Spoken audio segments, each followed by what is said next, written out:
sa lahat ng taga-subaybay ng Abot Kamay na Pangarap. Ito nga ngayon ang kaganapan dito sa Abot Kamay na Pangarap. Nailibing na nga ang mga labi nitong si Moira at ito nga si Zoe. Sobrang nagdadalamhati at sobrang nalungkot nga sa pangyayaring iyon na wala na ang kanyang pinakamamahal na inang si Moira. Samantala itong si Dr. Carlos Benitez nga ay tinawagan itong kanyang kaibigan at sabi niya nga na hindi siya pwedeng umalis ng bansa hanggat hindi niya nakakasama ang kanyang asawang si Lynette.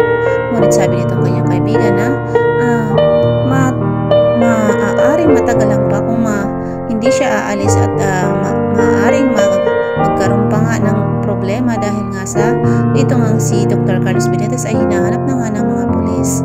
Samantala pumunta nga itong si Dr. Carlos Benitez doon sa isang alley na kung saan daw ay tumawag daw itong si Lynette at hinahanap daw itong si Carlos Benitez at sabi nga nitong babae dito na nag-iwan pa daw nga ito ng message dito kay Dr. Carlos Benitez at sabi nga ito ni Dr. Carlos Benitez na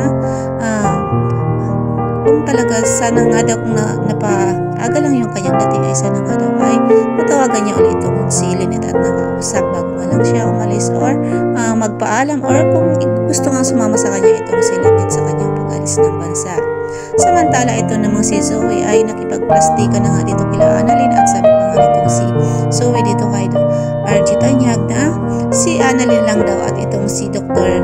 RG Tanyag ang gusto niyang makasama at makasama nga sa dahil nga sa kanyang kalungkutan na yon ay gusto niya makipag-ayos nga dito kay Annalyn at dito na rin sa kanyang ama si RG Tanyag. Samantala itong si Giselle naman ay hindi nga naniniwala dito kay Zoe na makikipag-ayos nga ito kay Annalyn dahil nga sa ginawa nito kay Annalyn noong nakaburol ang kanyang inang si Moira.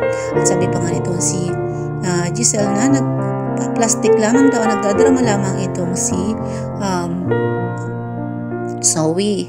Samantala ito nga si Dr. RG Tanyag ay hinahanap nga nila itong si pinuntahan nga nila itong si Dr. Carlos Benitez kung saan siya nandoon at may makasama siyang pulis at ito nga naman si Dr. Carlos Benitez ay tinawagan na itong si Zoe at sabi niya nga ay napapalibutan siya ng mga pulis kaya humingi siya ng tulong dito kay Zoe.